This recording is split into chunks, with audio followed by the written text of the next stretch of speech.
Hojik Tavirasi, Radio Lila, Mangal Tui. Lila Sita Saktam Lang Living. Mangal Gi Konjelda, Lokian Wahengbam, Toivi, Hazari Mayum Rozi. KB Ki Konjelda, Hekruzam Mangalaima. Mangal Gi Apok Pi Ina Kunbi Ki Konjelda, RK Hemavati. Toivi Ki Apok Pi Tharo, RK Sorozini. Lila Asi Diamond Radio na Potokchaba, Radio Lila ne. Lila Aiba, Dinesh Tingtokjam, Lila Potokpa, Sanjit Chaikho.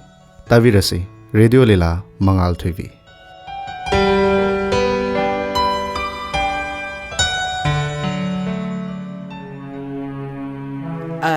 자 솜다 레이리. 자도 아이 타닝드레. 자 타닝드라디 셈곰라 솜다 레이리. 아드수 포그로. 아이 게임다 사닝 타닝 포그데. 아이디 아와이바 누피니나 낭기 아생고 누피 나트라바니나 짜닝 탕바가 아마타 포어마로이네. 에 까이노 낭강이도. 까이노 버는 낭이도. 미기 누피 레이네 아이나 아톰비 오이루바세 아이기 이랑니. 아이디 눅도 와 탐가 나코네나 왕암세. 아이 암 하이나 데바. 고 아이 암 하이나 데야르세네. ngarang chusak chade hauji chu sa thangde aduga angau bi nupi sigadi sak chamin ruba natro 에. 아둠나 와칼 파타부터 칼라칸. 고 좀나 학상 감다버기 사닝 타닝 포그데 해베와네. nati angau bi nupi siga kaina bangam draba nanga aibo amuk karigi lobiri bano 마도 아이기 톡신네데. 이마기 톡신을 홍기버네. maduna takpadi aise nungsiduna loba nati sinine nangi sagagi sadanungda mutanaba aibu lobanine sinatro nang haining libase 에이 아이나 하이사 생문이네. 토비보이나 더모시나 눅시로래. 토비도는 낭 무슨 눅시우 해베세 아이야 대바. 마시고 아이라로. ho adudine nangi nupi angau bisigane nuaina palhoro aine ai ipamda chachahage Hema, kay noon he. Kay daw narige na nuha ni na mula ang narito ba? Ima we bema. Hema, kay gino nang na pinarolo sa lidubo. Ima da silang tatamo. Si hayo. ima aine migi makare yiningdre ai ipamda chachahage Hay, mga. Imong no sauri sibu. Nang bo kari hairo rage ba?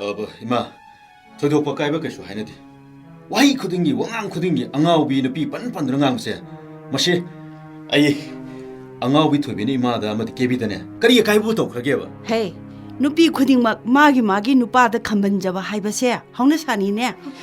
Nang su imo sina pamde na khangba thabak tudi khit tawran mu na kai dogya. 이마 아이 한도 모락세 꼭시 양 노하디 꼭시 암치 에바 아이 봉도 와클지 포타서게 깨도게 노이보 Hojik ne.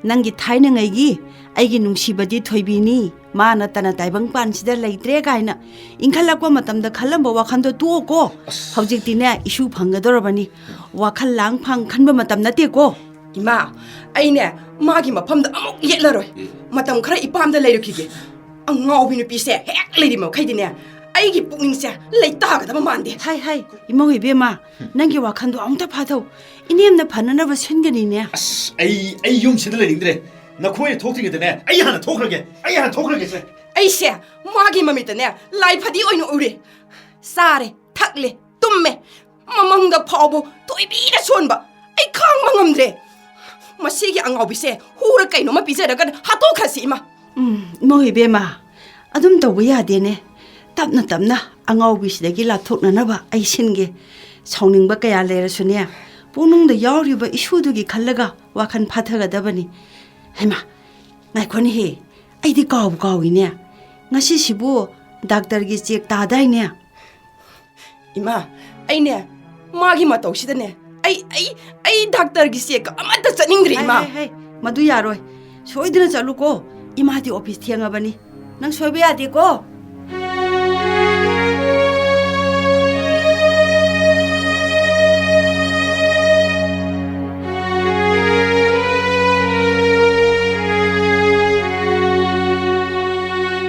bunga 이마 nang muna sangam de dubu doctor na kari hairage 닥터나 부디 기드니스 kitang 수험거드라나 하이 ha 테스트 마 tokshirana 테스트 부디 토로메마 kanone hari dubu maiko test ki result ti kari hairaba 이마 테스트 키 리절도 하이eng 로원 하이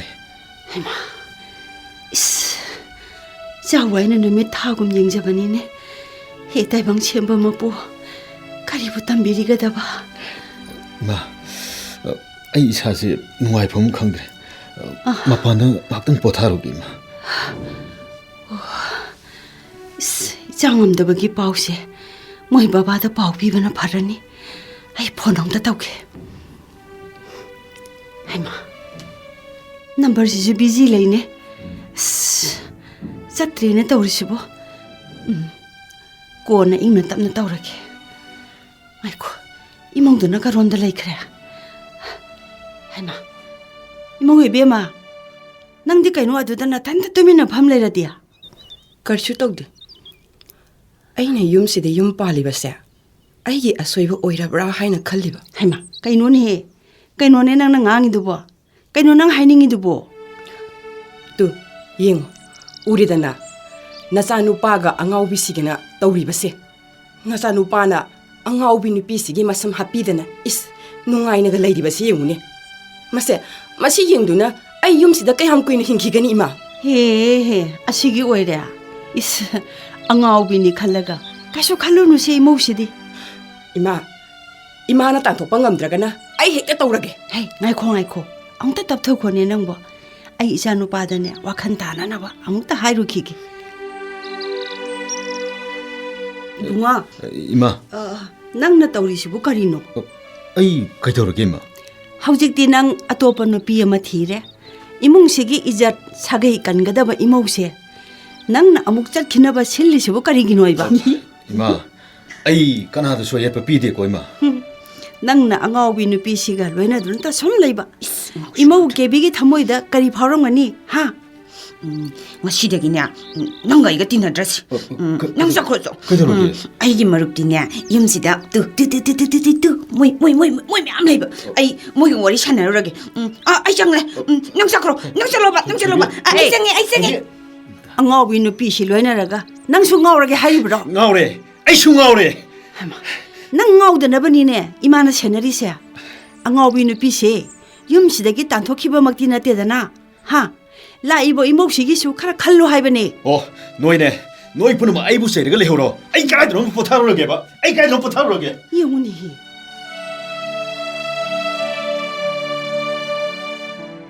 ꯃꯁꯤꯒꯤ ꯑꯉꯥꯎꯕꯤꯁꯦ ꯂꯩꯔꯤ ꯃꯈꯩ ꯑꯩꯒꯤ ꯄꯨꯛꯅꯤꯡ ꯋꯥꯈꯜꯁꯦ ꯊꯞꯊꯧ ꯍꯥꯏꯕ ꯌꯥꯔꯔꯣꯏ.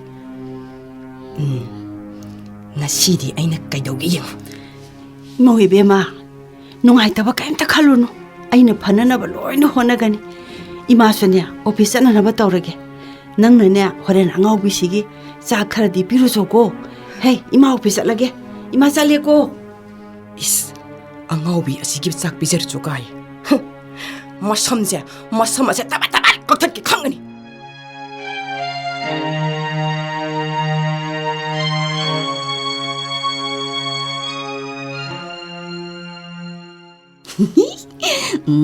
포토 මනුꯡꯗ ꯂꯩꯔꯤꯕ 이마나보 포토는 ꯑꯗꯨꯝ ꯂꯣꯠꯇꯅ ꯂꯩꯔꯅꯨ. ꯊꯣꯛꯂꯛꯑꯣ ꯂꯥꯛꯑꯣ. 이만이 ꯋꯥꯔꯤ 사세요. ꯂꯥꯛꯑꯣ. ꯌꯦꯡꯉꯨꯅꯦ ꯃꯁꯦ. ꯑꯩꯒꯤ ꯏꯄꯨꯔꯣꯏꯕꯤ ꯐꯣꯇꯣꯗꯒ ꯃꯥꯅꯒ ꯃꯨꯟꯅ ꯌꯦꯡꯂꯒ ꯇꯧꯔꯤꯕꯁꯦ ꯌꯦꯡꯉꯨꯕ. ꯍꯦ, ꯂꯥꯎ. ꯁꯤ ꯍꯦꯀꯣ ꯆꯤꯡꯒꯅꯨ. ꯁꯤ ꯂꯥꯎꯅꯦ. ꯂꯦꯡꯒꯅꯨꯅꯦ. ꯂꯦꯡꯒꯅꯨꯅꯦ ꯁꯦ. ꯅꯁꯝꯁꯦ. ꯀꯝꯗꯧꯏ? ꯀꯛꯑꯦꯗꯅ. ꯉꯁꯤꯗꯤ ꯀꯛꯑꯦ. ꯅꯁꯝꯁꯦ ꯀꯛꯑꯦ. ꯀꯝꯗꯧꯏ? ꯍꯧꯖꯤꯛꯇꯤ 이쁘로이ꯕꯅ 나섬 야ꯎ드라버니나 섬수 핫비르로이 싹수 삐자로이. ngasi디 angawbise 단톡하게 겟세 론실라게 아무칸나 윰시데 락다나바 angawbidi layrak kulak kaithilda laigidabaniне. He ngasidi angawbise 단톡하게 시 nang laijahoroko nang laijahoro sing tapsi laijahoro ai imung jange.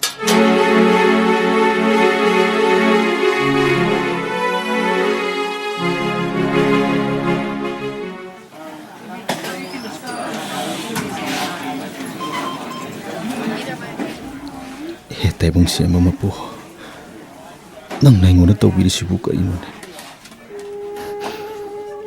아이기 타와이니 간자키비 토이비비 숭어 헌비부 호징나 뭐 에이부수어 시버기 카야타 따하나부 호나비부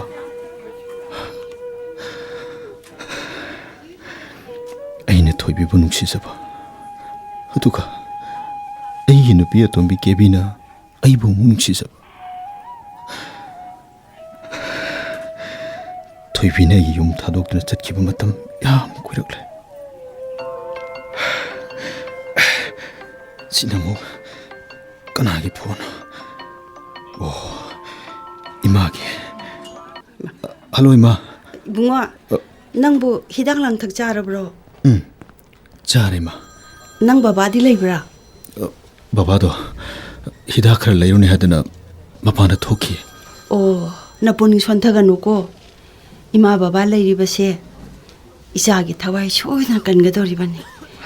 이마가 ꯀꯦꯕꯤꯒꯅꯅꯦ 이자기 타와이 깐나나봐 키드니 도너 푸드나 소이드나 이자기 나타 라카니. 이마 독터 라이 에이 탐마게고. 오 하이 탐마.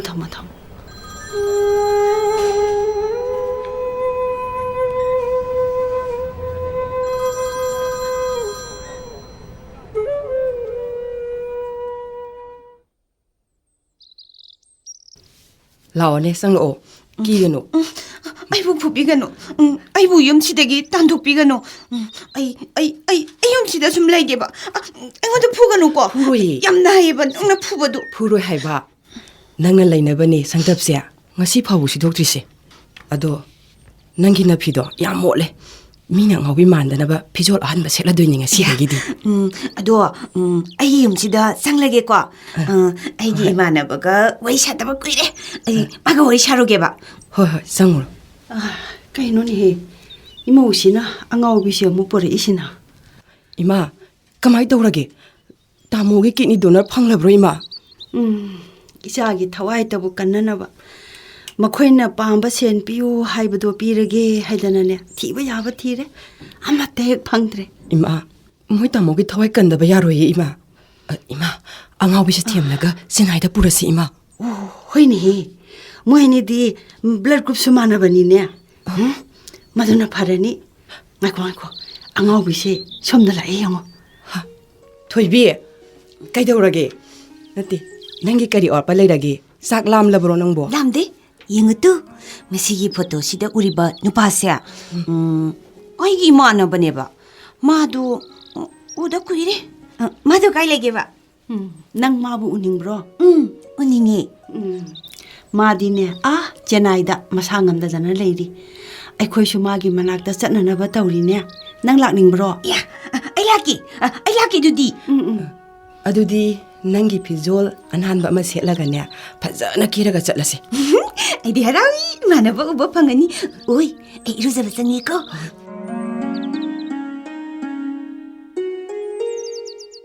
아이 베마 이나 콘비야. 이나 콘비. 이마 오이래. ꯀꯔꯤ ꯇꯥꯛꯄꯤꯒꯗꯕꯅꯣ 이마? 아이 베마 이사 토이비도 ngasi ni humni shuren he yumda halaktaba nahan khaidi yumda he halakpani ꯁꯣꯝꯗꯗꯤ ꯂꯥꯛꯄ ꯎꯗꯦꯅꯦ 이마. ho ima shune laklamda budi mande na khalli ꯍꯣꯏ. iya mangalna kayarak chasilaona haibada su yakhidabani adubu imana ne sumna sum sanglak pragaidana yengena lakpani nati bema iya mangal dubu nai haina tai mabu kayam kana ngamdabano. 이마 ꯊꯣꯏꯗꯣꯛꯄ ꯑꯔꯨꯕ ꯑꯅꯥꯕꯗꯤ ꯑꯣꯏꯗꯦ. ꯏꯀꯨꯏꯗꯅꯤ ꯌꯨꯝꯁꯤꯗ ꯂꯥꯛꯑꯅꯤ. 오 마두부 오이러바디 파이. ꯍꯣꯏ. 아두디 파레 이마 아묵 토이비도 티루기겠고. ꯍꯣꯏ 이마. ꯑꯩ ꯁꯨꯝ ꯂꯩꯍꯧꯔꯦꯀꯣ 이마.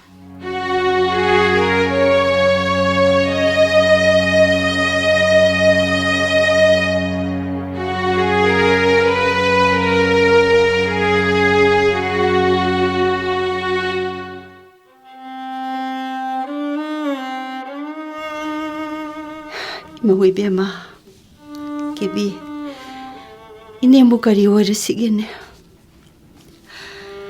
이슈가 비삭시부 타나마가 라이레이 빡다 누가이나 렐라브라 낭고.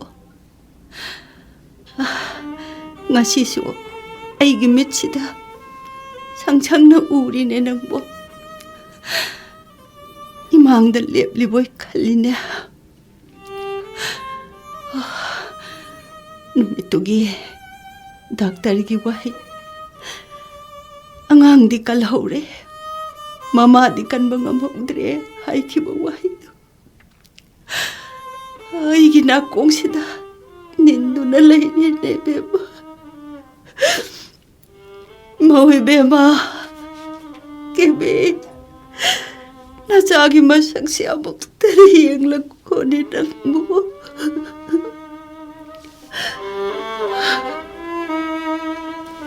ꯍꯦ ꯇꯥꯏꯕꯪ ꯃꯄꯨ, ꯅꯪꯅ ꯑꯩꯒꯤ ꯄꯨꯟꯁꯤꯕꯨ ꯁꯛꯂꯣꯟ ꯍꯣꯡꯗꯨꯅ ꯁꯥꯟꯅꯕꯤꯔꯤ. ꯇꯨꯡꯗꯁꯨ ꯑꯃꯨꯛ ꯀꯔꯝꯕ ꯁꯛꯂꯣꯟ ꯂꯧꯍꯟꯕꯤꯈꯤꯅꯤ? ꯑꯅꯤꯁꯨꯕ ꯄꯨꯟꯁꯤꯅꯤ ꯈꯟꯖꯈꯤꯕ ꯀꯦꯕꯤꯁꯨ ꯑꯁꯤ ꯂꯩꯕꯥꯛꯇ ꯑꯗꯨꯝ ꯄꯨꯕꯤꯈ꯭ꯔꯦ. ꯑꯩꯕꯨ ꯀꯅꯥꯒꯤ ꯋꯥꯈꯜꯗ ꯍꯤꯡꯈꯣ ꯍꯥꯏꯕꯅꯣ? ꯊꯣꯏꯕꯤꯍꯦ, ꯅꯪꯕꯨ ꯀꯗꯥꯏꯗ ꯂꯩꯒꯦ? ꯍꯧꯈ꯭ꯔꯕ ꯑꯩꯒꯤ ꯄꯨꯟꯁꯤ ꯋꯥꯔꯤ ꯀꯌꯥꯗꯣ ꯑꯩꯕꯨ ꯀꯔꯝꯅ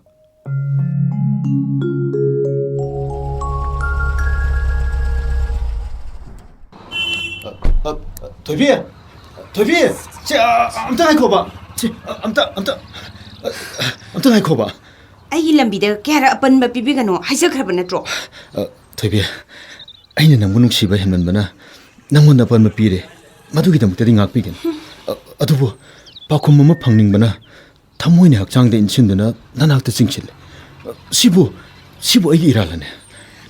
ꯇꯥꯏꯕꯪꯄꯥꯟꯁꯤꯗ ꯑꯩ ꯈꯛꯇꯔꯣ ꯅꯨꯄꯤꯁꯤꯕꯨ? ꯇꯥꯏꯕꯪꯄꯥꯟꯁꯤꯗ ꯂꯩꯕ ꯅꯨꯄꯤ ꯂꯛꯇꯒꯤ ꯅꯪ ꯈꯛꯇꯃꯛ ꯑꯩꯅ ꯅꯨꯡꯁꯤꯔꯨꯔꯦ. ꯑꯩ ꯃꯁꯤꯒꯤ ꯄꯥꯎꯈꯨꯝ ꯄꯥꯝꯃꯦ. ꯃꯗꯨꯗ ꯑꯩꯅ ꯅꯪꯕꯨ ꯅꯨꯡꯁꯤꯗ꯭ꯔꯕꯗꯤ? ꯅꯨꯡꯁꯤꯔꯝꯗ꯭ꯔꯒꯅ ꯅꯨꯡꯁꯤꯕꯤꯌꯨ ꯍꯥꯏꯅ ꯋꯥꯀꯠꯆꯅꯤꯡꯉꯤ. ꯊꯃꯣꯏꯁꯤꯅ ꯅꯐꯝꯗ. ꯑꯗꯨꯕꯨ ꯀꯔꯤꯗꯤ ꯄꯥꯝꯕꯩ ꯂꯩ? ꯇꯛꯁꯤ ꯁꯣꯟꯖꯕ ꯅꯠꯇꯅ. ꯐꯔꯦ ꯊꯣꯏꯕꯤ, ꯑꯩꯅ ꯅꯉꯣꯟꯗ ꯑꯃꯨꯛ ꯌꯦꯠꯇꯅꯕ ꯑꯩꯕꯨ ꯊꯤꯅ ꯑꯝꯇ ꯆꯩꯕꯤꯔꯝꯃꯨ. ꯍꯣꯏ ꯕꯨꯡꯉꯣ, ꯑꯩꯈꯣꯏꯗꯤꯅꯦ ꯏꯃꯥ ꯄꯨꯛꯅꯨꯡꯗꯒꯤ ꯍꯧꯅ ꯃꯤꯕꯨ ꯊꯤꯅ ꯆꯩꯕꯒꯤ ꯒꯨꯟꯗꯣ ꯌꯥꯎꯖꯔꯛꯇꯕ. ꯑꯗꯨꯗꯤ ꯅꯪꯅ ꯄꯥꯝꯃꯤꯁꯤ ꯃꯤꯕꯨ ꯑꯣꯠꯄꯗꯨꯔꯥ? ꯑꯩꯕꯨ ꯍꯥꯏꯍꯟꯅꯤꯡꯉꯤꯁꯤꯕꯨ ꯀꯩꯅꯣ? ꯑꯩꯅ ꯅꯝꯗꯅ ꯅꯪꯒꯤ ꯆꯤꯝꯕꯥꯜꯗꯒꯤ ꯊꯣꯛꯂꯛꯄ ꯅꯨꯡꯁꯤ ꯍꯥꯏꯕ ꯋꯥꯍꯩꯗꯣ ꯃꯗꯨꯗꯤ ꯅꯠꯇꯦ. ꯅꯪꯒꯤ ꯊꯃꯣꯏꯗꯒꯤ ꯊꯣꯛꯂꯛꯄ ꯋꯥꯍꯩꯗꯨꯅ ꯑꯩꯕꯨ ꯅꯨꯡꯁꯤ ꯅꯠꯇ꯭ꯔꯒ ꯅꯨꯡꯁꯤꯗꯦ ꯍꯥꯏꯕ ꯋꯥꯍꯩꯗꯨ ꯈꯛꯇꯅꯤ. ꯑꯗꯨ ꯑꯣꯏꯔꯗꯤꯅꯦ ꯑꯩ ꯍꯥꯏꯒꯦꯁꯦ. ꯑꯩꯗꯤꯅꯦ ꯑꯩꯒ ꯊꯥꯛ ꯃꯥꯟꯅꯕ ꯃꯤꯒ ꯂꯣꯏꯅꯒꯅꯤ. ꯁꯤꯗ ꯂꯣꯏꯔꯦ. ꯊꯥꯛ ꯃꯥꯟꯅꯕ? ꯍꯣꯏ, ꯊꯥꯛ ꯃꯥꯟꯅꯕ. ꯑꯗꯨꯗꯤ ꯀꯔꯝꯕ ꯌꯥꯏꯐ ꯅꯨꯡꯉꯥꯏꯒꯤ ꯃꯆꯥ ꯑꯣꯏꯔꯤꯒꯕ?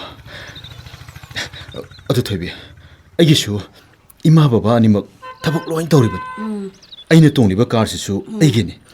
ꯃꯁꯤꯒꯤꯁꯨ ꯃꯊꯛꯇ ꯑꯩꯁꯨ ꯊꯕꯛ ꯑꯃ ꯇꯧꯅꯅꯕ ꯏꯃꯥꯒ ꯕꯕꯥꯒꯅ ꯀꯟꯅ ꯍꯣꯠꯅꯔꯤ. ꯅꯪꯕꯨꯗꯤ ꯑꯩ ꯅꯨꯡꯉꯥꯏꯅ ꯊꯝꯕ ꯉꯝꯒꯅꯤ. ꯑꯩ ꯅꯃꯥꯡꯗ ꯋꯥꯁꯛꯇꯨꯅ ꯍꯥꯏꯔꯤꯁꯤꯅꯤ. ꯃꯥꯅꯦ, ꯑꯆꯨꯝꯕꯅꯤ. ꯅꯪꯒꯤ ꯅꯐꯝꯗ ꯑꯋꯥꯠꯄ ꯑꯝꯇ ꯂꯩꯇꯦ.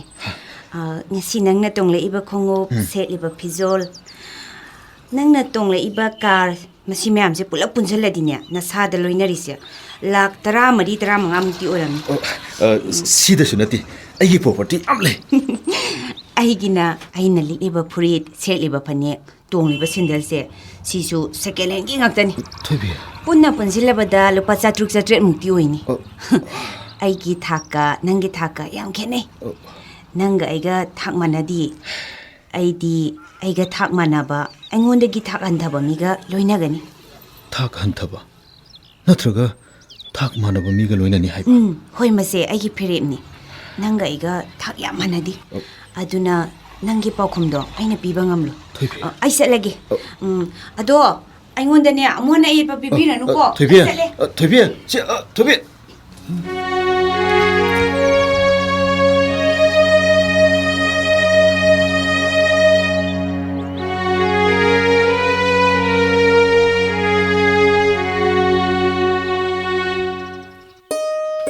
ꯍꯥꯏ, ꯏꯅꯥꯛ ꯈꯨꯟꯕꯤ, ꯕꯦꯝꯃ, ꯏꯅꯥꯛ ꯈꯨꯟꯕꯤ. ꯀꯅꯥꯝꯇ ꯂꯩꯇꯕ ꯖꯥꯠꯂꯅꯦ? ꯏꯅꯥꯛ ꯈꯨꯟꯕꯤ, ꯏꯅꯥꯛ ꯈꯨꯟꯕꯤ. ꯑꯣ, ꯇꯥꯔꯦ. ꯀꯅꯥꯅꯣ? ꯍꯩꯃꯥ, ꯏꯅꯦ ꯊꯥꯔꯣ, ꯀꯥꯈꯠꯂꯛꯑꯣ ꯂꯥꯛꯑꯣ. ꯁꯦꯟꯗꯟ ꯌꯥꯎꯖꯁꯅꯨ. ꯑꯩꯈꯣꯏꯁꯦ ꯃꯥꯡꯒꯣꯟꯒꯤ ꯆꯧꯀꯤꯁꯤꯗ ꯐꯝꯁꯤ. ꯍꯟꯗꯛꯇꯤ ꯏꯂꯥꯛ ꯂꯥꯛꯈꯤꯗ꯭ꯔꯦ. ꯀꯩꯗꯧ ꯌꯥꯎꯔꯒꯦ? ꯍꯣꯏ ꯕꯦꯝꯃ, ꯏꯅꯦꯁꯦ ꯔꯤꯂꯤꯐ ꯀꯦꯝꯗ ꯂꯩꯔꯝꯕꯗꯣ ꯍꯧꯖꯤꯛꯇꯤ ꯂꯩꯇ꯭ꯔꯦ. ꯃꯗꯨꯒꯤ ꯄꯣꯠ ꯆꯩ ꯃꯌꯥꯝꯗꯣ ꯍꯣꯟꯗꯣꯛꯀ ꯍꯣꯟꯖꯤꯟꯒ ꯇꯧꯕꯁꯤꯗꯅꯦ ꯏꯅꯦꯁꯦ ꯉꯥꯛꯇꯕ ꯍꯦꯛ ꯂꯥꯛꯄ ꯁꯪꯗꯕꯅꯤ. ꯑꯗꯨꯗꯤ ꯀꯗꯥꯏꯗ ꯂꯩꯔꯕ? ꯍꯣꯏ, ꯏꯄ꯭ꯋꯥ ꯅꯨꯄꯥꯅꯅꯦ ꯃꯥꯒꯤꯗ ꯁꯪꯇꯞ ꯑꯃꯈꯛ ꯇꯞꯊꯕꯤꯔꯦ. ꯃꯗꯨꯗ ꯏꯃꯥ ꯏꯆꯥ ꯂꯩꯔꯦ ꯍꯧꯖꯤꯛꯇꯤ. ꯑꯣ, ꯑꯗꯨꯅ ꯐꯔꯦꯅꯦ ꯏꯅꯦ. ꯃꯤꯌꯥꯝ ꯃꯔꯛꯇꯨꯗ ꯄꯣꯊꯥꯐꯝꯒ ꯈꯪꯉꯝꯃꯣꯏꯗ.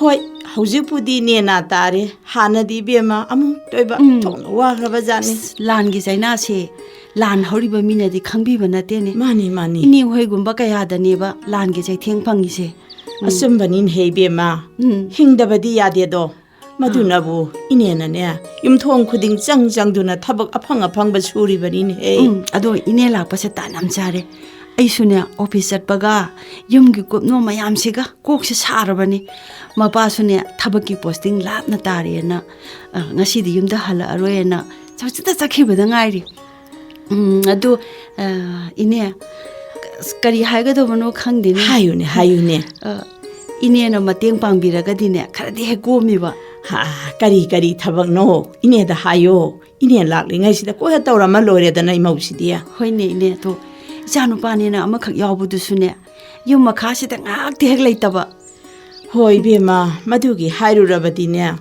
이자ꯅꯤꯉꯣꯟꯅ ꯌꯥꯝꯅ ꯍꯦꯟꯅ ꯐꯩꯗ ꯑꯆꯨꯝꯕꯅꯤꯅꯦ 이자ꯅꯤꯉꯣꯟ ꯑꯣꯏꯔꯝꯃꯗꯤꯅꯦ ꯃꯃꯥ ꯑꯩꯒꯤ ꯃꯇꯦꯡ ꯈꯔꯇ ꯑꯣꯏꯔꯁꯨ ꯄꯥꯡꯕꯤꯔꯗꯧꯅꯦ ꯑꯗꯨꯏꯅꯦ ꯉꯁꯤꯗꯤ ꯐꯤ ꯈꯤꯇ ꯁꯨꯗꯣꯛꯄꯤꯔꯝꯃꯣ ꯍꯣꯏ 이내 수비ꯔꯒ ꯂꯣꯏꯔꯦꯗꯅ ꯌꯦꯡꯉꯣꯏ ꯅꯪꯒꯤ ꯑꯣꯐꯤꯁ ꯆꯠꯄꯗꯣ ꯊꯦꯡꯈ꯭ꯔꯅꯤ ꯆꯣ ꯂꯣꯏꯁꯟꯖꯔꯨꯔꯣ 이내 수도ꯑꯝꯃ게 ꯍꯣꯏꯅꯦ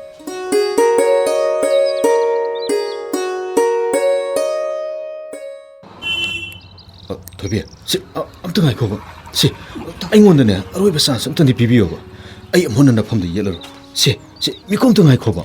나티 그리 와노바 아이슈 타보 얌레 호리 юм다 뭉티기 콜레스 락바디 예쁘세 아야 마이나 대바 혹시디 난가 이거 탁만하니. 예오네. 아이기 세케니 비존 아이슈 시엘라버네바. 도이시 아드나 미컴도니 와리 또 그치해봐. 나티 낭분 юм데기 다일라이로 라이네. 스마심 라이네.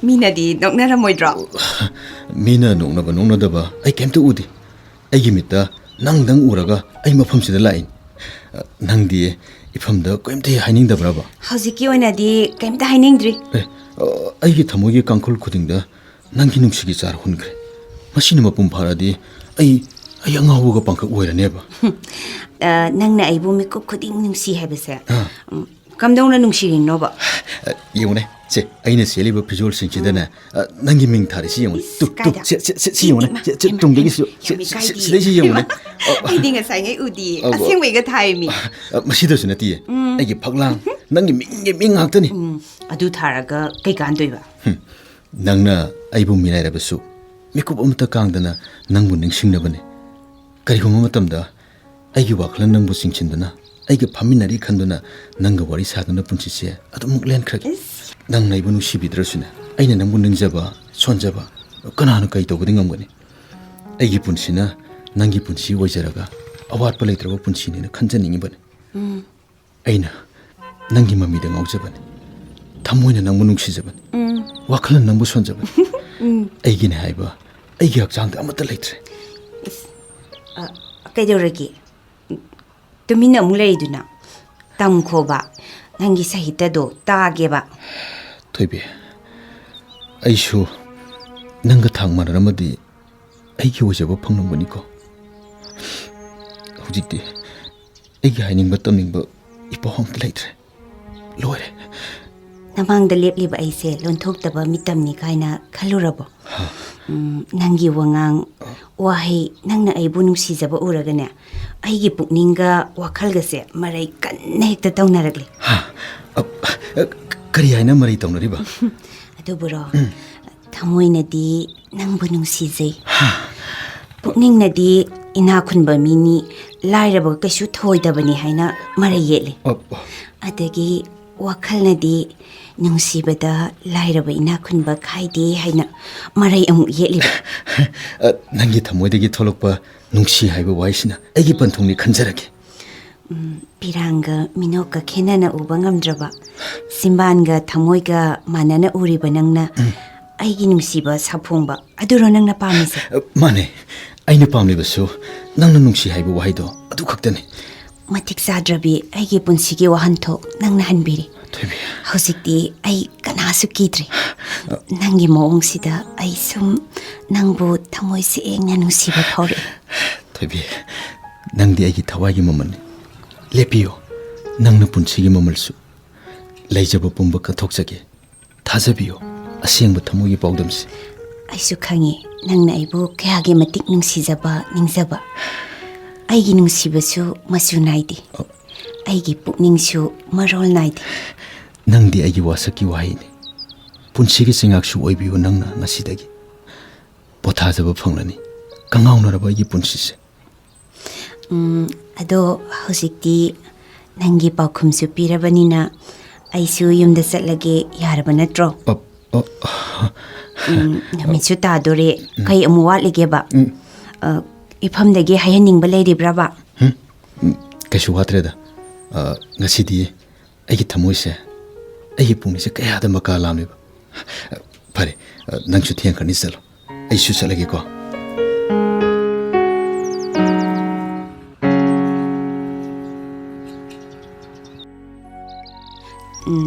ꯀꯩꯅꯣ ꯅꯪꯅ ꯂꯥꯛꯇ ꯌꯥꯗꯦꯅ ꯑꯃꯨꯛ ꯄ꯭ꯔꯞ ꯀꯧꯔꯛꯏꯗꯨꯅ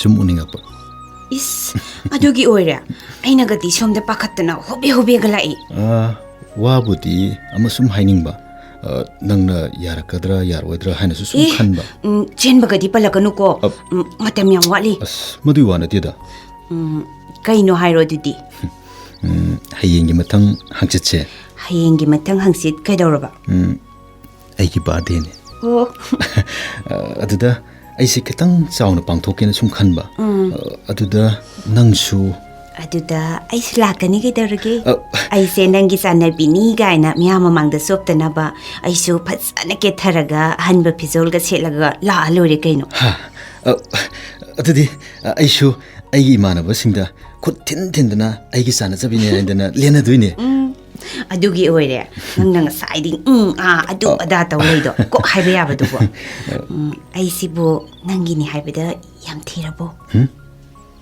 खुसेमगी लेतें यावदना सुख फजरे खुसेमगी लेतें यावरबदी हेलो एतोमिगा चांगदनबा यारनी बेमा हजिकी मतमददी बुंगो फजबना कइदौरुनी इना खुनबा सेल पाइबना नुंसिबगी लेतें ओइख्रे अइना नोमगी चखाउमेनबा वाजबा इमुंदगी नंगना याम नुंगाई याइफबा इमुंगी कइनो नंग हजिकीदुबु कइनो नंग हाइदो कैसो हाइदेदा सुम कइनो मनिंगसेंगकपा करि निजेंगैबा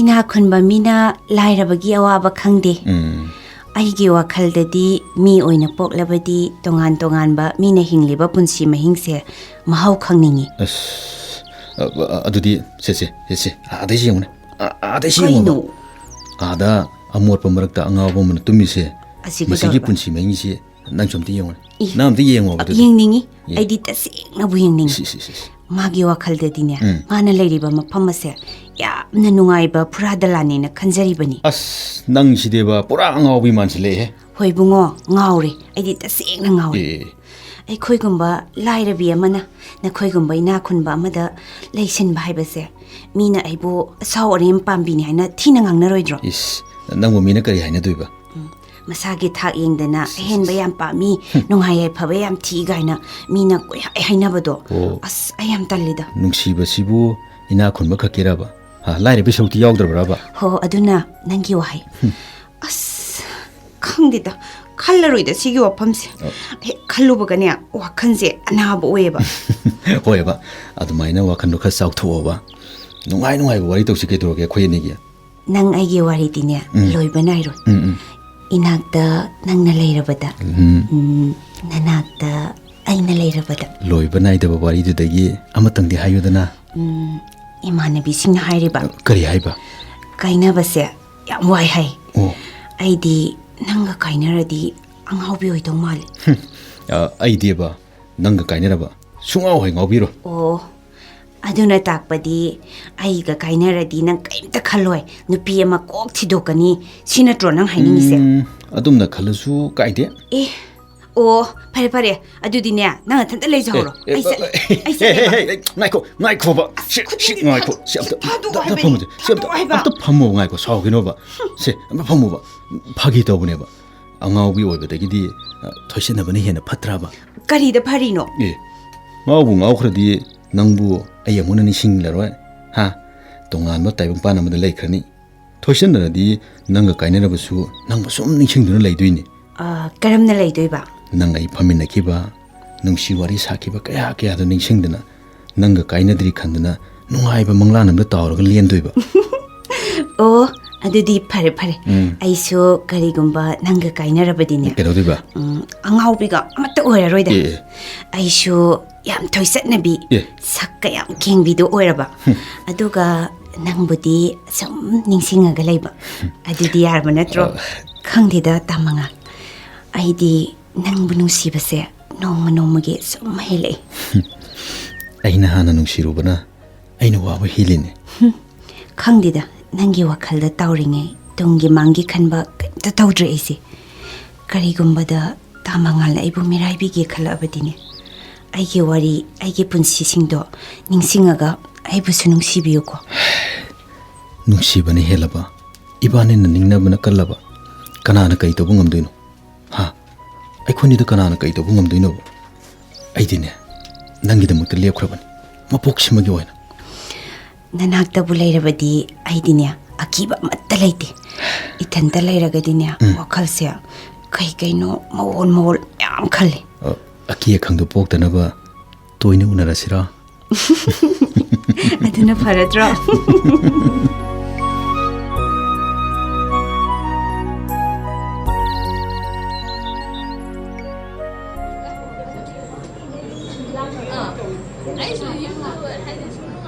ꯏꯅꯦ ꯀꯔꯤ ꯀꯔꯤ ꯑꯋꯥꯠ ꯑꯄꯥ ꯂꯩꯔꯤ ꯑꯦ ꯕꯦꯝꯃ ꯊꯣꯡ ꯊꯥꯛꯄꯗꯤ ꯂꯣꯏꯔꯦꯍꯦ ꯁꯪꯒꯣꯝ ꯈꯤꯇꯪꯗꯤ ꯋꯥꯠꯀꯗꯕ ꯃꯥꯜꯂꯤ ꯑꯣ ꯑꯋꯥꯠꯄꯗꯣ ꯑꯩ ꯄꯤꯔꯛꯑꯒꯦ ꯏꯆꯥ ꯃꯊꯟꯇꯅꯤꯅꯅꯦ ꯃꯤ ꯃꯃꯥꯡꯗ ꯆꯣꯞꯄ ꯌꯥꯗꯦꯀꯣ ꯏꯅꯦ ꯑꯦ ꯏꯅꯦꯅꯅꯦ ꯍꯣꯠꯅꯅꯤꯗ ꯆꯣꯞꯇꯅꯕꯗꯣ ꯏꯃꯥ ꯏꯃꯥ ꯍꯥꯎ ꯍꯥꯎ ꯀꯦꯛꯇꯨꯕꯨ ꯀꯅꯥ ꯂꯧꯗꯣꯏꯅꯣꯕ ꯂꯣꯏꯔꯝꯃꯅꯤꯕ ꯆꯥ ꯂꯣꯟꯕ ꯍꯦꯛ ꯂꯣꯏꯕꯒꯅꯦ ꯏꯅꯦ ꯊꯔꯣꯗ ꯂꯧꯔꯨꯅꯕ ꯍꯥꯏꯅ ꯍꯥꯏꯔꯕꯅꯤ ꯐꯔꯦꯅꯦ ꯑꯗꯨꯗꯤ ꯑꯗꯨꯗꯤ ꯃꯥ ꯑꯩ ꯏꯃꯥꯟꯅꯕ ꯂꯥꯛꯏꯁꯤꯡꯁꯦ ꯑꯃꯨꯛꯇ ꯎꯅꯔꯨꯈꯤꯒꯦꯀꯣ ꯑꯣ ꯍꯣꯏ ꯉꯥꯏꯈꯣꯅꯦꯍꯦ ꯅꯪꯕꯨ ꯅꯨꯄꯤ ꯃꯆꯥꯗꯣ ꯂꯥꯛꯀꯅꯤ ꯍꯥꯏꯗꯥꯏꯅꯦ ꯃꯁꯛꯇꯣ ꯑꯃꯨꯛꯇ ꯌꯦꯡꯅꯤꯡꯉꯤꯅꯤ ꯏꯃꯥꯁꯨ ꯑꯩꯈꯣꯏ ꯏꯃꯥꯁꯤꯗꯤꯕ ꯁꯣꯏꯗꯅ ꯂꯥꯛꯀꯅꯦꯕ ꯃꯥ ꯍꯦꯛ ꯂꯥꯛꯄꯒꯅꯦ ꯏꯃꯥꯗ ꯃꯁꯛꯇꯣ ꯇꯥꯛꯀꯦꯕ ꯍꯣꯏ ꯑꯗꯣ ꯍꯣꯔꯦꯟ ꯍꯦꯛ ꯂꯥꯛꯄꯒ ꯏꯃꯥꯗ ꯇꯥꯛꯀꯗꯧꯅꯤꯀꯣ ꯐꯔꯦ ꯅꯊꯧ ꯇꯧꯖꯔꯨꯔ ꯆꯠꯂꯣ ꯍꯣꯏ ꯏꯃꯥ ꯏꯅꯦ ꯊꯔꯣ ꯉꯥꯏꯍꯥꯛꯇꯪ ꯍꯣꯠꯅꯕꯤꯔꯝꯃꯨ ꯍꯣꯏ ꯑꯩꯁꯨ ꯁꯪꯒꯣꯝꯗꯣ ꯑꯃꯨꯛꯇ ꯂꯩꯍꯜꯂꯨꯈꯤꯒꯦ ꯐꯅꯤ ꯕꯦꯝꯃ ꯑꯁ ꯃꯤꯁꯨ ꯃꯌꯥꯝ ꯂꯩꯅꯤ ꯑꯩꯗꯤ ꯆꯪꯕꯁꯤ ꯏꯀꯥꯏꯖꯩ ꯇꯧꯔꯤꯅꯤ ꯃꯁꯤ ꯅꯨꯄꯥꯁꯤꯅ ꯇꯧꯔꯤꯁꯤ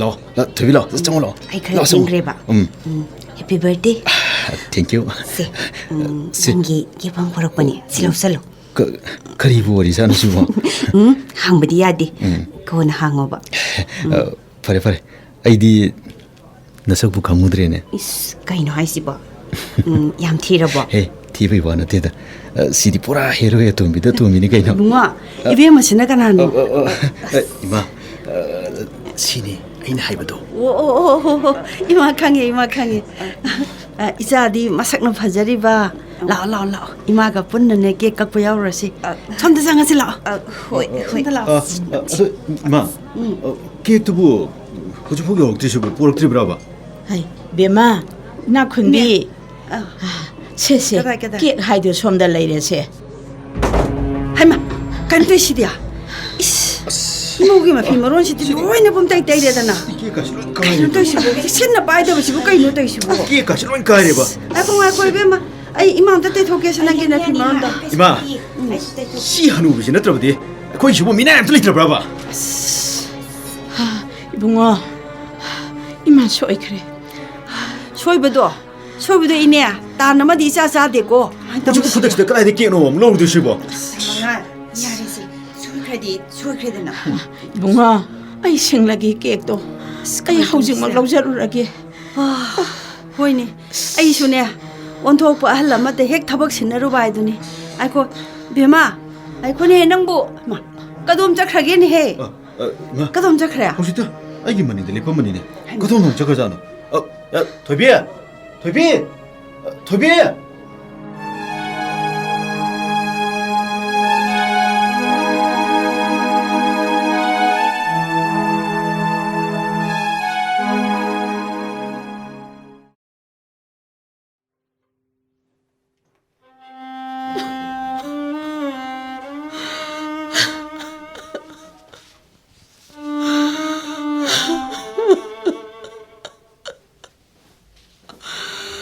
ꯉꯛꯄꯅꯤꯅꯀꯣ ꯑꯩꯒꯤ ꯂꯥꯏꯕꯛ ꯑꯗꯨꯒꯨꯝꯂꯕ ꯇꯝꯊꯤꯔꯕ ꯂꯥꯟꯐꯝꯗꯨꯗ ꯅꯄꯥꯕꯨꯡꯅ ꯏꯃꯥ ꯏꯆꯥ ꯀꯜꯂꯝꯂꯒ ꯐꯠꯇ꯭ꯔꯕꯁꯤꯡꯗꯨꯅ ꯅꯄꯥꯕꯨꯡꯕꯨ ꯐꯥꯗꯨꯅ ꯇꯝꯊꯤꯅ ꯍꯥꯠꯇꯣꯛꯄꯤꯈꯤ. ꯃꯗꯨꯒꯤ ꯃꯩꯆꯥꯛ ꯐꯥꯎꯕ ꯀꯣꯛꯇ꯭ꯔꯤꯉꯩꯗ 이마ꯒꯤ 이베마 nangna tauribasibu karino nangna tauribasibu karino imabu kari oidore ima aisu kadondagi khalakpa wakhalno wakhal khanta hudre ima asabu hapiyo aina hotel khara khara pham mege yum thom khuding chang chang duna apanga phangba thabak shuraga phanglakpa senphamduna tungsinjaba sel singado nangna mekup amada ithak irangda taunana ba phijol leikraba natro ima imai cha tungna kari oirakadege haibasidi nang khanglabra ima ingkhalakpa wakhal mapung phadribi oiban nasagi punsi se kanano haiba kauthoklurini ma ina khunmana lairaba buna hetbiba matamni bora yombi tharogi machanubiga asau asangi machaga luhongani haibase nangbu thajabro ha nangbu thajabra haiba ima mina na sagi thak karino hanglakpa matamda ikai khwiru khongani ne imagi bema ima nimituda thokiba thodokto ai khangli lairabagi awaba michai ai khangli ma ai khangli lairabaga marup sanagadabane ina khunmaga na marup sanagadabane apikpa mina pikna mahum sagani asobana sobagi mahum sabane imana nangi aningbada yetde natte hayeng makhoina nangbu inthopirapado imadi yengba ngamloi imadi pangan chole mesang sangalai tie ima ayeng mangamloi ebemao ima asawa khaltare hukrabadi hukra amuk ningsingbirano ima asalal ima hengoi imana ne ayuk migi thabak shuba satpa nungtindana hotel phamba khudimagse isagidamaktani ima fare imane hotel ki pochai khara lairukige kuirakloi yangoi yumnagi chathonganu koi bema hoima namituda imabu tathina seibiki imane soikre lankre hairaba maktada ina khunmana lairaba mibu mini haina khande haibase aing asidi phasana khangle aigi khongthangse lalamale Toibi oh ai imugde te change warubina morasida pambiyo yani kari haibiningba haibiyo nangmu miro ha nangmu mira ba ai bu kai piraga nang pilaba natro miyam mamangduda ai ba chuk chok ikai ba nangba nangdi nang minati harisini ai bu nuksiri ba sasina ba saklon pubine nangdi nangna yinuksibu bu namthak tobane sasina bane tamangal saigadaba ngangadaba loiraba natra khudingmak saibiyo adubu aina nangbu nungsikhibadi namthak nate adudi kari nan lorkhiba kari nan lolino ba imanaba singdigi aigi sana jabi lei masak ta ke haiduna aina namu thirku matamda nang kari phangkhide imanaba singdana lono nokhiba aigi thamosi khangba ngamgune khanbro tamangal aina mu yang warawe karamba machana mamana waraga noktuna leiba ngamgadagi namituda nakoina thina saibikiba ek poduna lakhiba nupido aigi imane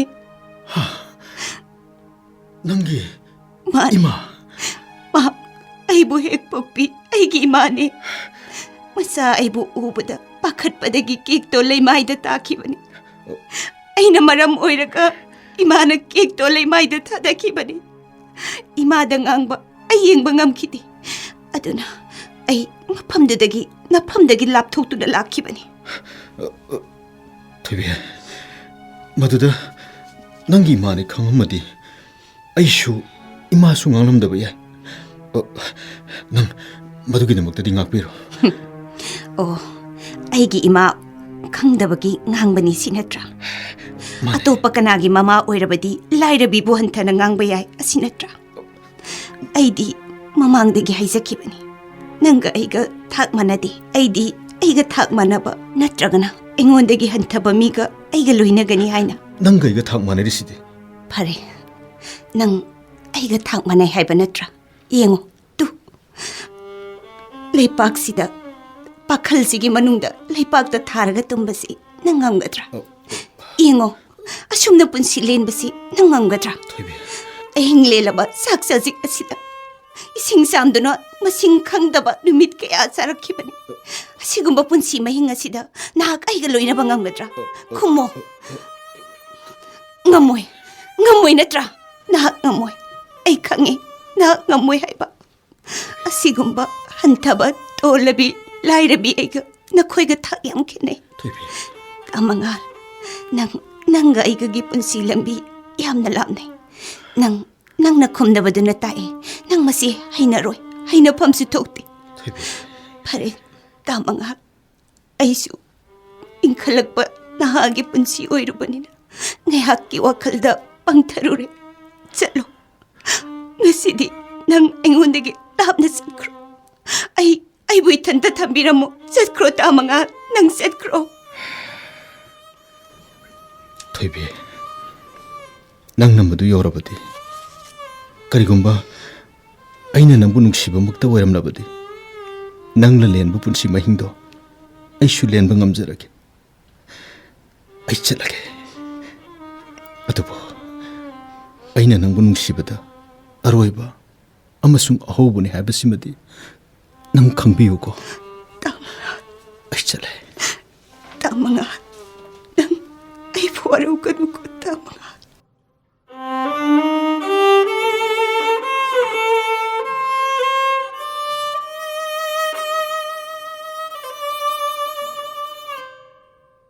ꯑꯥꯏ ꯏꯅꯥꯛ ꯈꯨꯟꯕꯤꯌꯥ ꯂꯥꯎ ꯁꯦ ꯐꯟꯁꯥꯡꯁꯤꯗ ꯐꯝꯃꯨ ꯂꯥꯛꯊꯣꯛꯇꯅ ꯂꯥꯛꯄꯕꯨ ꯀꯔꯤ ꯂꯩꯔꯒꯦ ꯅꯪꯕꯣ ꯏꯅꯦ ꯅꯨꯃꯤꯠꯇꯨꯒꯤ ꯑꯁꯥꯎꯕꯅ ꯍꯦꯟꯈꯤꯕꯅ ꯐꯥꯊꯕ ꯉꯝꯈꯤꯗ꯭ꯔꯕ ꯋꯥꯍꯩꯗꯣ ꯑꯃꯨꯛꯇ ꯉꯥꯛꯄꯤꯌꯨ ꯑꯩ ꯏꯅꯦꯒꯤ ꯈꯣꯡ ꯄꯥꯏꯗꯨꯅ ꯈꯨꯔꯨꯝꯖꯔꯤꯕꯁꯤꯅꯤ ꯏꯅꯦ ꯍꯥꯏ ꯕꯦꯝꯃ ꯇꯧꯍꯩꯗꯦ ꯑꯗꯨꯝꯅ ꯇꯧꯒꯅꯨ ꯌꯦꯡꯉꯣꯏ ꯏꯅꯦꯅ ꯀꯩꯁꯨ ꯈꯟꯗꯦꯗ ꯃꯗꯨꯒꯤ ꯑꯣꯏꯔꯦꯀꯣ ꯏꯃꯧꯅ ꯂꯥꯛꯊꯣꯛꯇꯅ ꯂꯥꯛꯄꯗꯤ ꯏꯅꯦ ꯑꯩꯒꯤ ꯏꯆꯥ ꯃꯉꯥꯜꯗꯣ ꯑꯉꯥꯎꯕꯒ ꯄꯥꯡꯈꯛ ꯑꯣꯏꯔꯦ ꯊꯣꯏꯕꯤꯒꯤ ꯋꯥꯈꯜꯗ ꯏꯆꯥꯒꯤ ꯄꯨꯟꯁꯤꯁꯦ ꯑꯃꯨꯛꯇ ꯀꯟꯕꯤꯌꯨꯅꯦ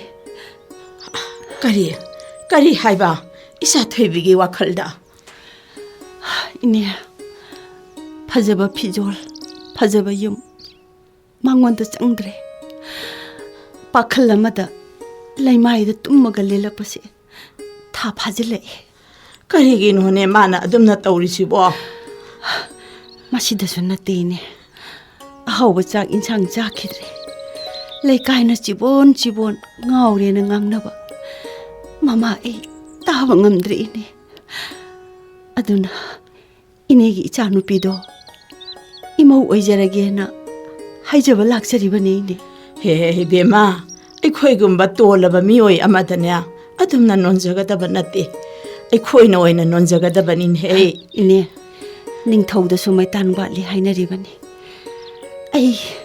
ꯑꯩꯒꯤ ꯏꯆꯥꯒꯤ ꯄꯨꯟꯁꯤꯕꯨ ꯑꯃꯨꯛꯇ ꯀꯟꯕꯤꯌꯨ ꯑꯩ ꯌꯦꯡꯕ ꯉꯝꯗ꯭ꯔꯦ ꯍꯦ ꯀꯩꯁꯨ ꯈꯜꯂꯨꯅꯨ ꯏꯃꯧꯁꯤꯗꯤ ꯃꯁꯥ ꯌꯥꯅꯔꯗꯤ ꯀꯔꯤꯁꯨ ꯀꯥꯏꯗꯦ ꯂꯨꯍꯣꯡꯕꯤꯔꯒ ꯂꯣꯏꯔꯦꯗꯅ ꯏꯅꯦ ꯏꯅꯦꯒꯤ ꯇꯧꯕꯤꯃꯜ ꯃꯄꯣꯛꯁꯤꯃꯒꯤ ꯀꯥꯎꯖꯔꯣꯏ ꯋꯥꯔꯤ ꯅꯨꯡꯉꯥꯏꯔꯤꯉꯩꯗꯅꯦ ꯏꯅꯦ ꯏꯃꯧ ꯆꯥ ꯒꯤꯂꯥꯁ ꯑꯝꯇꯁꯨ ꯊꯛꯃꯤꯟꯅꯗ꯭ꯔꯦ ꯇꯧꯔꯤꯁꯦ ꯆꯥꯗ ꯅꯠꯇꯦ ꯃꯇꯨꯡꯗꯅꯦ ꯌꯥꯝꯅ ꯄꯨꯟꯃꯤꯟꯅꯈꯤꯅꯤ ꯏꯅꯦ ꯑꯩ ꯆꯠꯂꯒꯦꯀꯣ ꯑꯣ ꯐꯔꯦ ꯆꯠꯂꯦ. ꯏꯅꯦ ꯁꯨꯝ ꯂꯩꯍꯧꯔꯒꯦꯀꯣ ꯍꯣꯏ ꯏꯅꯦ ꯏꯅꯥꯛ ꯈꯨꯟꯕꯤꯁꯦ ꯃꯊꯃꯣꯏꯗꯗꯤ ꯃꯔꯧ ꯂꯩꯇꯕꯅꯤ ꯍꯥꯏꯅꯤꯡꯕ ꯉꯥꯡꯅꯤꯡꯕꯗꯤ ꯗꯣꯡ ꯍꯦꯛꯇ ꯍꯥꯏꯕꯅꯤ ꯏꯆꯥꯅ ꯃꯁꯤꯒꯨꯝꯕ ꯃꯐꯝꯁꯤꯗ ꯂꯩꯕ ꯍꯥꯏꯕꯁꯦ ꯏꯆꯥꯒꯤꯁꯨ ꯃꯔꯥꯏꯕꯛ ꯐꯕꯗꯤ ꯑꯣꯏꯒꯗꯣꯔꯤꯕꯅꯤ ꯏꯃꯥ ꯍꯣꯇꯦꯜꯒꯤ ꯄꯣꯠꯆꯩꯁꯤꯡꯗꯣ ꯂꯣꯏ ꯁꯨꯔꯕꯅꯤ ꯀꯩꯗꯧꯔꯒꯦ ꯏꯃꯥ ꯅꯊꯟꯇ ꯃꯨꯔꯨꯝ ꯑꯃꯨꯛ ꯁꯣꯜꯂꯝꯃꯤꯗꯨꯅ ꯍꯥꯏ ꯕꯦꯝꯃ ꯏꯅꯥꯛ ꯈꯨꯟꯕꯤꯗꯣ ꯁꯤꯗ ꯂꯥꯛꯑꯝꯃꯤꯟꯍꯦ ꯆꯠꯈꯤꯕꯗ ꯃꯉꯥꯏꯔꯤ ꯀꯔꯤ ꯍꯥꯏꯔꯝꯂꯤꯅꯣ ꯏꯃꯥ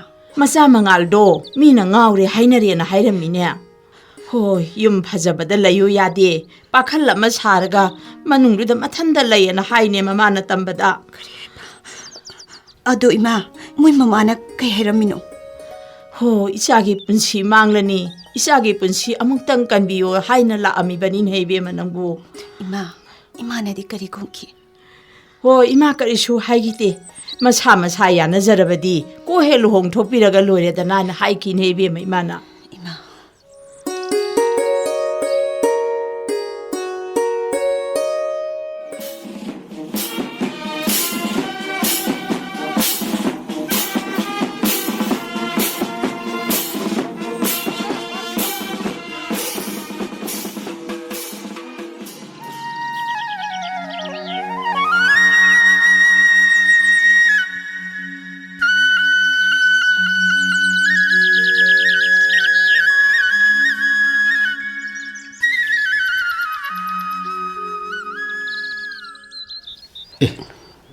ꯀꯩꯗꯧꯔꯦ ꯃꯥꯡꯒꯣꯟꯁꯤꯗ ꯅꯇꯅ ꯐꯝꯃꯒ ꯀꯩꯅꯣ ꯅꯪ ꯌꯦꯡꯉꯤꯗꯨꯕꯣ ꯑꯣ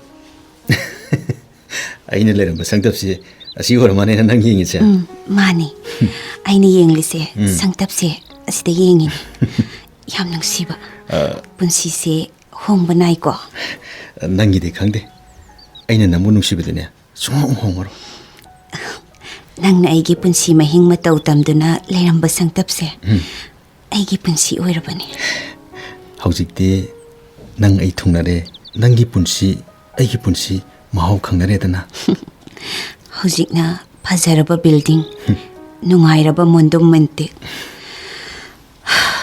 ꯀꯔꯤꯒꯤꯅꯣ ꯈꯪꯗꯦ ꯃꯁꯤꯗꯁꯨ ꯑꯩꯅ ꯅꯨꯡꯉꯥꯏꯌꯨ ꯍꯥꯏꯕ ꯌꯥꯗ꯭ꯔꯤꯕꯁꯦ ꯅꯪꯅ ꯍꯥꯏꯈꯤꯗꯥꯏꯅꯦ ꯅꯅꯥꯛꯇ ꯑꯩꯅ ꯂꯦꯡꯗꯅ ꯂꯩꯔꯕꯗꯤ ꯅꯨꯡꯉꯥꯏꯕ ꯄꯨꯟꯁꯤ ꯍꯥꯏꯕꯗꯨ ꯑꯣꯏꯅꯤꯅ ꯑꯩ ꯉꯁꯤꯁꯨ ꯅꯪꯕꯨ ꯅꯨꯡꯁꯤꯕ ꯍꯟꯗ꯭ꯔꯤ ꯍꯥꯏꯈꯤ ꯑꯗꯨꯕꯨ ꯃꯤꯑꯣꯏꯕꯒꯤ ꯑꯄꯦꯟꯕ ꯅꯥꯏꯗꯕ ꯍꯥꯏꯕꯗꯨ ꯑꯣꯏꯔ ꯃꯥꯜꯂꯦ ꯈꯨꯗꯤꯡꯃꯛ ꯏꯐꯝꯗ ꯂꯩꯔꯕꯁꯨ ꯇꯥꯏꯕꯪ ꯁꯦꯝꯕ ꯃꯄꯨꯅ ꯏꯃꯤꯠꯇ ꯏꯆꯥ ꯍꯥꯏꯕꯗꯨꯗꯤ ꯄꯤꯕꯤꯗ꯭ꯔꯦ ꯊꯣꯏꯕꯤ ꯁꯦ ꯀꯞꯀꯅꯨ ꯃꯗꯨꯒꯤꯗꯤ ꯑꯝꯇ ꯈꯜꯂꯨꯔꯅꯨ ꯁꯦ ꯀꯞꯀꯅꯨ ꯁꯦ ꯅꯥꯄꯤꯗ ꯇꯩꯊꯣꯛꯄꯤꯒꯦꯁꯦ ꯁꯦ ꯏꯆꯥ ꯌꯥꯎꯗ꯭ꯔꯁꯨ ꯑꯇꯣꯞꯄ ꯑꯉꯥꯡ ꯑꯃ ꯀꯣꯛ ꯌꯣꯛꯑ ꯂꯣꯏꯔꯦ ꯀꯩꯗꯧꯔꯒꯦ ꯀꯥꯟꯅꯗꯦꯁꯦ ꯍꯧꯒꯠꯂꯣ ꯃꯩ ꯂꯥꯛꯏꯉꯩꯁꯤꯗꯅꯦ ꯏꯁꯤꯡꯗꯣ ꯑꯃꯨꯛꯇꯪ ꯁꯥꯍꯜꯂꯨꯔꯣ ꯆꯠꯂꯣꯁꯦ ꯍꯣꯏ ꯍꯣꯏ ꯁꯤꯃꯥ ꯏꯕꯦꯝꯃ ꯃꯤ ꯉꯥꯏꯕꯁꯤꯗꯤ ꯊꯣꯛꯅ ꯋꯥꯈ꯭ꯔꯦꯗꯀꯣ ꯏꯃꯥ ꯌꯧꯔꯛꯑꯦꯗꯅ ꯎꯅꯔꯕꯣ ꯍꯣꯏꯅꯦ ꯎꯗꯤ ꯎꯅꯔꯦꯅꯦ ꯁꯦꯜꯗꯤ ꯀꯌꯥ ꯄꯤꯌꯨ ꯍꯥꯏꯔꯦ ꯂꯥꯛ ꯀꯨꯟꯅꯤꯅꯦ ꯄꯤꯌꯨ ꯍꯥꯏꯔꯛꯏꯁꯦ ꯑꯣ ꯅꯣꯏ ꯕꯕꯥꯒ ꯏꯃꯥꯒꯅ ꯍꯣꯠꯅꯔꯤꯁꯦ ꯏꯕꯨꯡꯉꯣ ꯅꯪꯒꯤꯅꯤꯀꯣ ꯏꯃꯥ ꯑꯩꯁꯨ ꯈꯪꯉꯤ ꯀꯩꯗꯧꯔꯒꯦ ꯑꯩꯅ ꯍꯌꯦꯡ ꯊꯕꯛꯀ ꯇꯧꯔꯗꯤꯅꯦ ꯍꯧꯖꯤꯛ ꯅꯨꯡꯉꯥꯏꯔꯤꯁꯤꯗꯒꯤ ꯍꯦꯟꯅ ꯅꯨꯡꯉꯥꯏꯍꯟꯗꯣꯏꯅꯤ ꯏꯃꯥ ꯍꯣꯏ ꯊꯕꯛ ꯇꯧꯔꯁꯨ ꯇꯧꯗ꯭ꯔꯁꯨ ꯏꯃꯥꯗꯤꯅꯦ ꯃꯄꯣꯛꯁꯤꯃꯒꯤ ꯅꯨꯡꯉꯥꯏꯔꯔꯣꯏꯅꯦ ꯑꯁ ꯀꯔꯤ ꯑꯃꯨꯛ ꯇꯧꯔꯒꯦ ꯏꯃꯥ ꯀꯩꯅꯣꯕ ꯍꯥꯏꯅꯤꯡꯉꯤꯗꯣ ꯏꯆꯥꯒꯤ ꯑꯅꯤꯡꯕ ꯑꯄꯥꯝꯕꯅꯤ ꯈꯟꯗꯅ ꯊꯥꯛ ꯃꯥꯟꯅꯗꯕ ꯏꯃꯨꯡ ꯑꯃꯗꯒꯤ ꯃꯆꯥꯅꯨꯄꯤꯒ ꯂꯨꯍꯣꯡꯉꯦ ꯍꯧꯖꯤꯛꯅ ꯆꯍꯤ 4-5 ꯁꯨꯔ ꯐꯥꯎꯕ ꯏꯃꯤꯠꯇ ꯏꯁꯨ ꯑꯃꯠꯇ ꯎꯕ ꯐꯪꯗ꯭ꯔꯦ ꯏꯃꯥ ꯁꯦ ꯃꯈꯥ ꯇꯥꯔꯅꯨꯁꯦ ꯅꯃꯨꯅ ꯇꯥꯈꯤꯅꯦꯕ ꯑꯣ ꯇꯥꯗꯅꯕ ꯃꯥꯡꯒꯣꯟꯁꯤꯗꯅꯦ ꯋꯥꯔꯤ ꯇꯧꯁꯤ ꯑꯁ ꯃꯃꯤꯠꯇ ꯃꯆꯥ ꯎꯔꯔꯣꯏꯗꯕꯤ ꯅꯨꯄꯤꯁꯦ ꯀꯌꯥꯝ ꯀꯨꯏꯅ ꯌꯨꯝꯁꯤꯗ ꯊꯝꯈꯤꯁꯤ ꯍꯥꯏꯔꯤꯅꯣ ꯀꯩꯅꯣ ꯏꯃꯥꯅ ꯉꯥꯡꯉꯤꯗꯨꯕꯨ ꯀꯩꯅꯣꯕ ꯑꯣ ꯑꯩꯅ ꯉꯥꯡꯉꯤꯁꯦ ꯃꯩꯇꯩꯂꯣꯟꯅꯤ ꯅꯪ ꯋꯥꯈꯜ ꯇꯥꯗ꯭ꯔ ꯃꯥꯜꯂꯦꯅꯦ ꯑꯉꯥꯡꯒꯤꯕꯨ ꯑꯃ ꯀꯣꯛ ꯌꯣꯛꯑꯒ ꯂꯣꯏꯔꯦ ꯁꯤꯗ ꯑꯣ ꯑꯇꯣꯞꯄ ꯀꯅꯥꯒꯤ ꯏꯒꯤ ꯏꯁꯨ ꯄꯥꯝꯖꯗꯤꯌꯦ ꯅꯪ ꯕꯕꯥꯒꯤꯅꯦ ꯁꯥꯒꯩ ꯏ 4ꯒꯤ ꯏꯁꯨ ꯄꯥꯝꯃꯤ ꯊꯣꯏꯕꯤ ꯏꯁꯤꯡ ꯑꯁꯥꯕꯗꯣ ꯕꯥꯔꯣꯝꯗ ꯑꯝꯇ ꯊꯅꯝꯃꯨꯀꯣ ꯑꯩꯅ ꯍꯥꯏꯔꯤꯕ ꯋꯥꯁꯦ ꯅꯪꯅ ꯊꯩꯗꯣꯛꯀꯗꯒꯤ ꯍꯣꯠꯅꯔꯤꯗꯣ ꯑꯩ ꯈꯪꯉꯤꯅꯦ ꯅꯪꯒꯤ ꯑꯗꯨ ꯑꯗꯥ ꯑꯩ ꯈꯪꯗꯦ ꯅꯨꯄꯤ ꯑꯃ ꯊꯤꯅꯕ ꯇꯧꯁꯤꯀꯣ ꯏꯃꯥ ꯃꯁꯤꯗ ꯊꯣꯏꯕꯤꯒꯤ ꯃꯔꯥꯟꯁꯤꯕꯨ ꯀꯔꯤꯅꯣꯅꯦ ꯑꯁ ꯃꯁꯤ ꯋꯥꯁꯦ ꯀꯣꯟꯅ ꯈꯟꯅꯔꯁꯤꯁꯦ ꯑꯩꯅꯦ ꯀꯣꯛ ꯆꯤꯛꯄꯅꯦ ꯑꯩ ꯑꯝꯇ ꯏꯔꯨꯖꯔꯛꯈꯤꯒꯦ ꯑꯩ ꯏꯔꯨꯖꯔꯕ ꯆꯪꯉꯤ ꯏꯃꯥ ꯏꯔꯨꯖꯕ ꯆꯠꯂꯦ ꯑꯗꯨꯅ ꯌꯦꯡꯉꯨꯅꯦ ꯃꯃꯥ ꯑꯩꯅ ꯃꯥꯒꯤ ꯐꯅꯕ ꯍꯥꯏꯕꯁꯤꯕꯨ ꯃꯥꯅ ꯐꯠꯇꯅꯗꯗꯧ ꯈꯜꯂꯤꯅꯦ ꯊꯣꯏꯕꯤ ꯊꯣꯏꯕꯤ ꯀꯩꯗꯧꯔꯒꯦ ꯅꯪꯕꯣ ꯍꯩꯃꯥ ꯁꯤꯗꯤ ꯃꯩ ꯁꯤꯡꯕ ꯑꯣꯏꯔ ꯃꯥꯜꯂꯦꯅꯦ ꯏꯃꯥ ꯀꯩꯅꯣꯅꯦꯍꯦ ꯑꯝꯇ ꯂꯥꯛꯑꯣ ꯊꯣꯏꯕꯤꯁꯤ ꯃꯩ ꯁꯤꯡꯉꯤꯔ ꯀꯩꯅꯣꯝ ꯇꯧꯔꯦꯕ ꯑꯝꯇ ꯂꯥꯛꯑꯣ ꯏꯃꯥ ꯀꯩꯅꯣꯅꯦꯍꯦ ꯊꯣꯏꯕꯤ ꯊꯣꯏꯕꯤ ꯁꯤ ꯍꯧꯒꯠꯂꯣ ꯍꯣꯁꯄꯤꯇꯥꯜꯗ ꯄꯨꯅꯕ ꯇꯧꯁꯤꯅꯦꯍꯦ ꯊꯕꯛꯁꯤꯗꯤ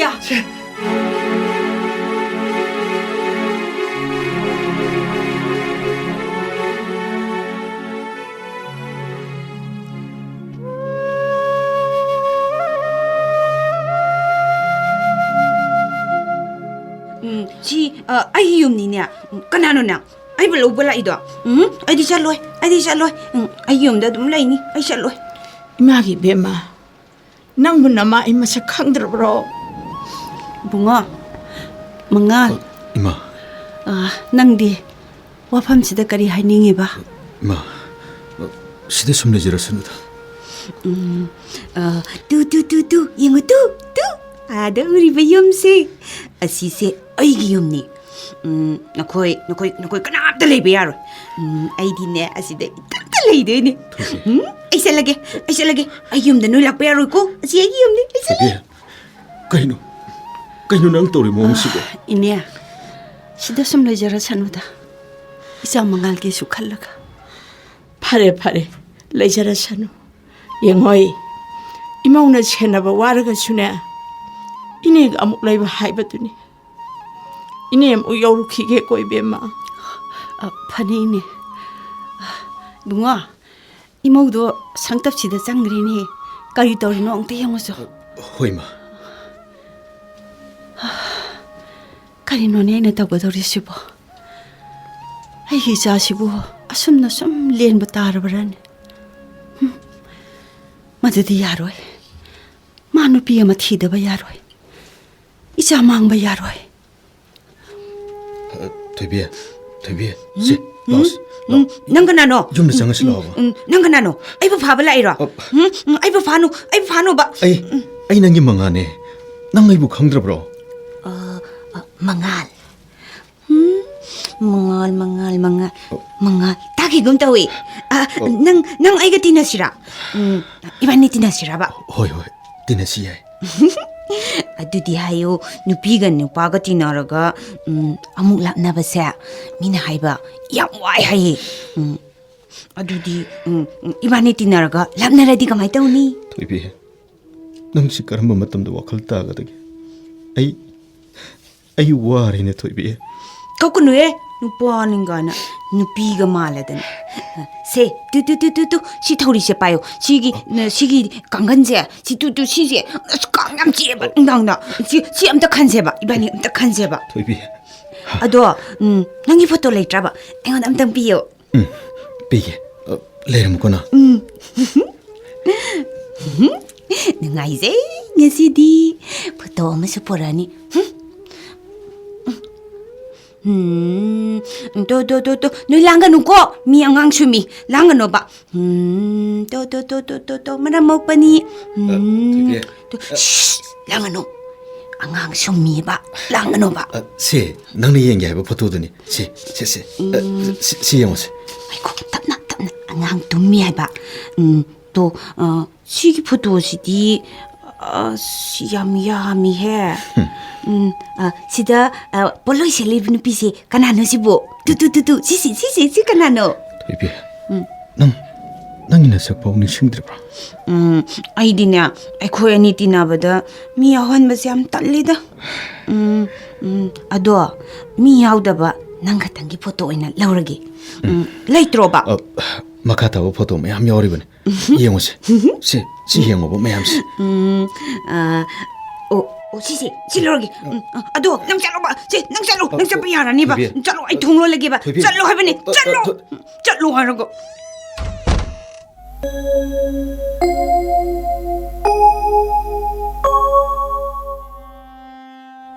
붕어 임다 장아세 까리기노 낭나 마시다 웅아가 레이두보 이마부 옌궁 함드레네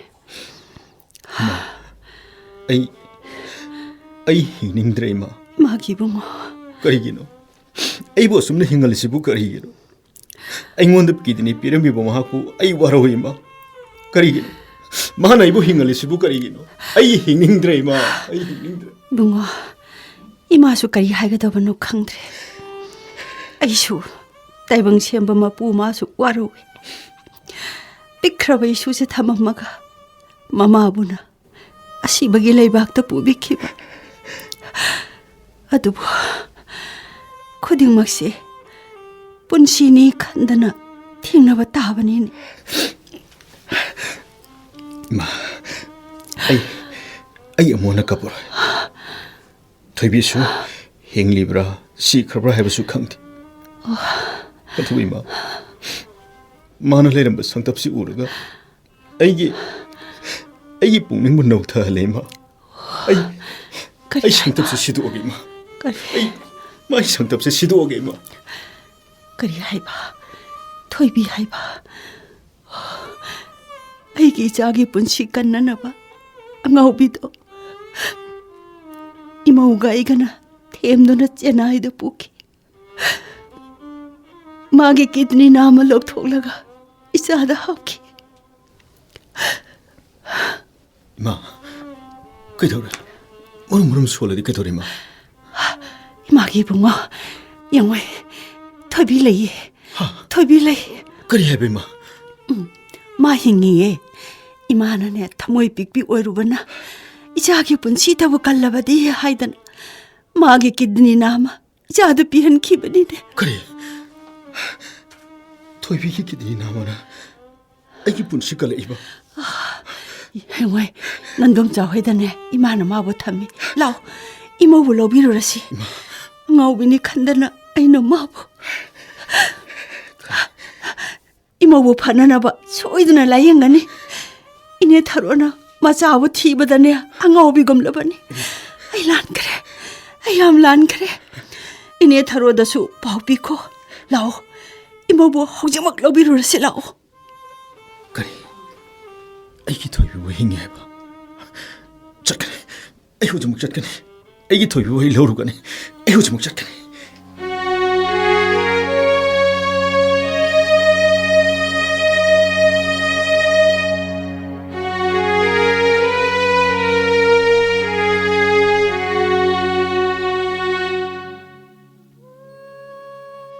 Tamangal, ngasidi, ayam nungay. Ay se, nakoy mayam gimit mangda, angaubi oy na urabasu. Ay se, angaubi nati. Ay ginungsiba na, ipuroy bagi taway bukan jabang amlaba. Kaya dalay bagpabino ay se. Imasak labi inim na.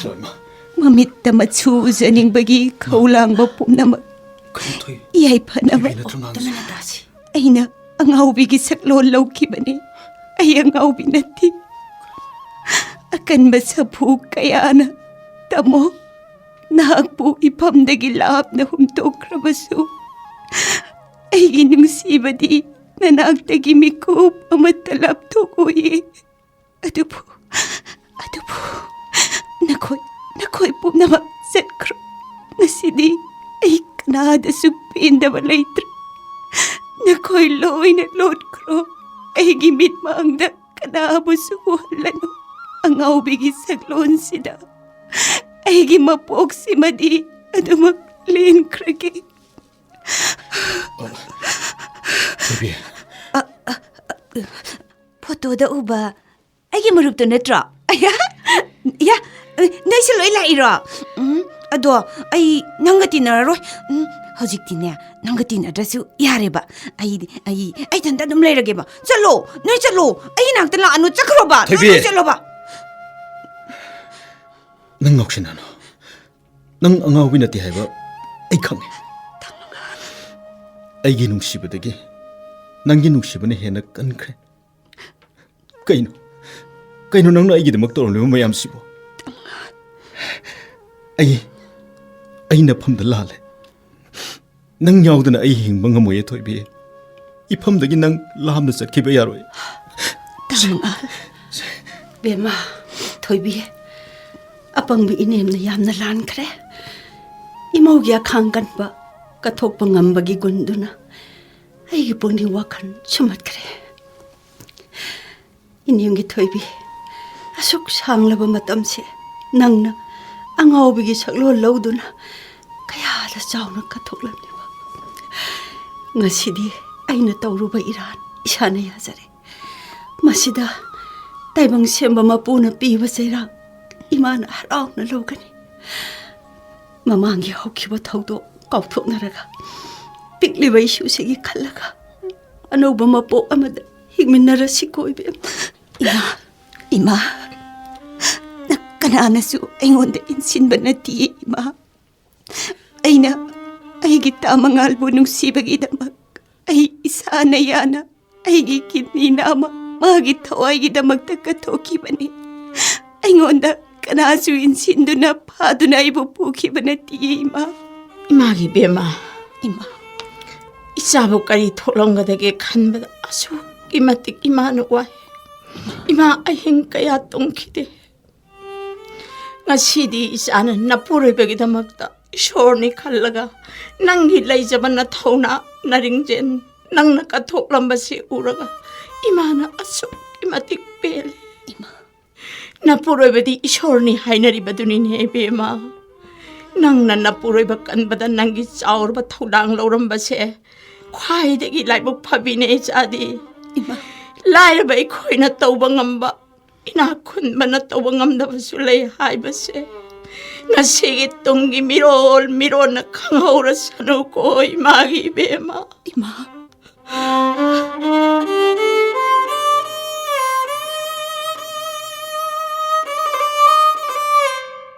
Haujik tavikre radio lila mangal thwi lila asida saktam lang lebasing mangal gi khonjelda loken wahengbam thoivi hazari mayum roji kb ki khonjelda hekruzam mangalaima mangal gi apokpi ina khunbi gi khonjelda rk hemavati thoivi ki apokpi tharo rk sorojini lila asi diamond radio na potokchaba radio lila ne lila aiba dinesh tingthokjam lila potokpa sanjit chaikho